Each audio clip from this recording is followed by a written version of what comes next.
Саламатсыздар құрметті студенттер. Бүгінгі сабағымыздың тақырыбы өсімдік және жануар жасушаларының құрылысы мен қызметінің ерекшеліктері. Бүгінгі тақырыпта өсімдіктер мен жануарлар жасушасының құрылысы, қызмет ерекшеліктері және олардың ұқсастықтары мен айырмашылықтарын қарастырып өтеміз. Ең алдымен жасуша дегеніміз не? Жасушаның анықтамасын беріп өтетін болсақ,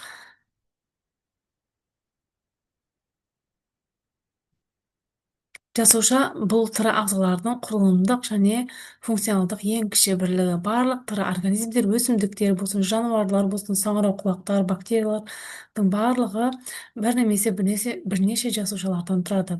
Жасушаның негізгі сипаттамаларына келетін болсақ, бірінші құрылымдық бірлік. Бұлар барлық тірі ағзалар бір немесе бірнеше жасушадан тұрады.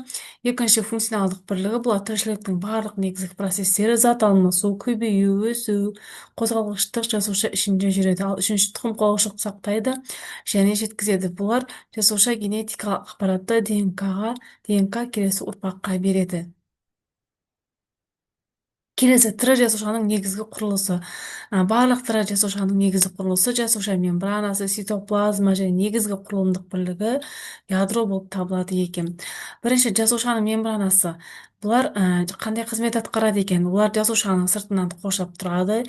Екінші, жартылай өткізгіштік кейбір заттарды өткізеді, кейбіреулерін өткізбейді. Одан кейін қызметі қорғаныш, зат алмасуды реттеп отырады екен. Келесі негізгі тірі жасушаның негізгі құрылымдық бірлігі бұл цитоплазма болып табылады.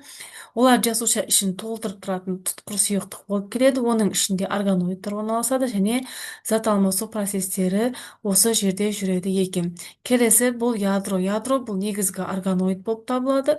Жасушаның басқару орталығы болып табылады және ішінде ДНК болады. Тұқым қуалаушық ақпарат сақталады. Ядроның сыртын ядролық қабық қоршайды екен. Ядро ішінде ядрошық болады және рибосома түзіледі екен. Келесі, бұл органоидтар. Жасушаның органоидтары бұл жасушаның ішіндегі арнайы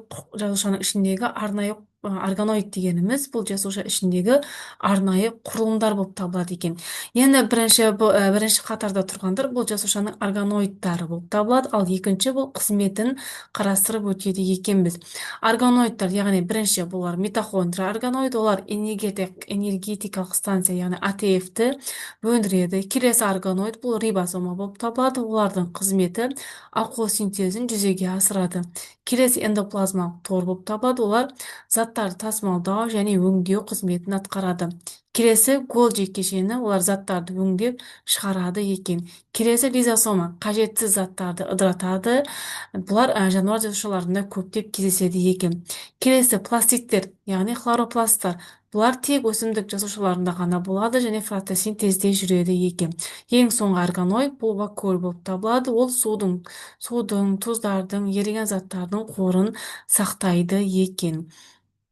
Бұл жерде сіздер суретте өсімдік жасушасының құрылысын көре аласыздар. Яғни бірінші бұл өсімдік жасушасының цитоплазмасы, вакуолі, мембранасы, хлоропласттары және жасуша қабықшасы, ядро және қабықша саңылаулары болып табылады екен. Ал енді өсімдік жасушасының ерекшеліктері, оларда өсімдік жасушасында пластиттер болады және қоректену типі автотрофты болып келеді. Одан кейін АТФ синтезі хлоропласттарда және митохондрияларда жүреді. Келесі целлюлозалық жасуша қабырғасы бар. Ең соң келесі вакуольдер ірі болып келеді және жасуша орталығы тек төменгі сатыдағыларында болады екен. Бұл суретте сіздер жануар жасушасының құрылысын көре аласыздар. Яғни бұл жерде жануар жасушасының құрылысын атап кететін болсақ, цитоплазма, бұл көріп тұрғандарыңыз ядро қабықшасы, одан кейін тегіс бетте эндоплазмалық тор, митохондрия, эндоплазмалық тор және голджи жиынтығы, одан кейін ядрошық және лизосомалар, жасуша қабықшасы, рибосомалар, ядро және жасуша орталығы, және микро түтікшелерден тұрады екен. Бұл жануар жасушасының құрылысы болып табылады екен. Енді өсімдіктер мен жануарлар жасушасының құрылысы ұқсас болғанымен, олардың арасында бірнеше маңызды айырмашылықтар бар екен. Енді соны осы төмендегі кесте бойынша қарастырып өтетін болсақ, бірінші жасуша қабырғасы. Бұлар жасуша қабырғасы өсімдіктерде бар болады, ал жануар жасушасында жасуша қабырғасы болмайды екен. Одан кейін пластиттер өсімдік жасушасында бар, ал жануар жасушасында пластиттер болмайды екен. Келесі вакуоль. Өсімдік жасушасында ірі бір вакуоль бар, ал жануар жасушасында кішкентай немесе мүлдем вакуоль болмайды екен. Фотосинтез өсімдік жасушасында жүреді, ал жануар жасушасында фотосинтез процесі жүрмейді. Келесі қор заттар. Өсімдік жасушасы крахмал, ал жануар жасушасында гликоген болып табылады екен. Пішіні жағына өсімдік жасушасы көбіне тұрақты болып келеді, ал жануар жасушасында әртүрлі, көбінесе дөңгелек немесе бұрышты болып келеді екен. Лизосома өсімдік жасушасында әдетте сирек кездеседі, ал жануар жасушасында көп және жақсы дамыған болып келеді екен. Центриолдар бұлар өсімдік жасушасында болмайды, ал жануар жасушасында митоз кезінде маңызды рөл атқарады екен.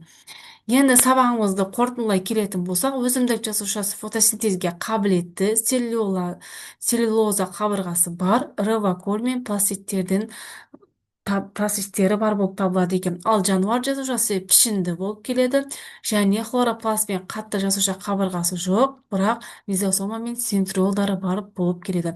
Бүгінгі сабағымыздың тақырыбы осы. Барлығыңызға түсінікті деп ойлаймын. Келесі сабақта кездескенше қош сау болыңыздар.